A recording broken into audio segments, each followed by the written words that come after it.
সাক্ষী ৰাখিব সেই মিয়া মুছলমানৰ সংখ্যা অসমত 38% হ'বগৈ যদি প্ৰজেকশ্যন কৰে যিকোনো ষ্টেটিষ্টিক ডিপাৰ্টমেণ্টৰ মানুহে প্ৰজেকশ্যন কৰিব পাৰিব অসমৰ জনসংখ্যাৰ তেওঁলোক 38 সংখ্যক হ'ব আৰু অসমৰ সৰ্ববৃহৎ জনগোষ্ঠীত পৰিণত হ'ব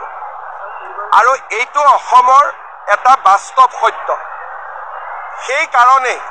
আমাৰ মানুহখিনিক আমি কেনেকৈ বচাব পাৰোঁ কেনেকৈ আগবঢ়াই লৈ যাব পাৰোঁ যোৱা 5টা বছৰ আমি কাম কৰিছোঁ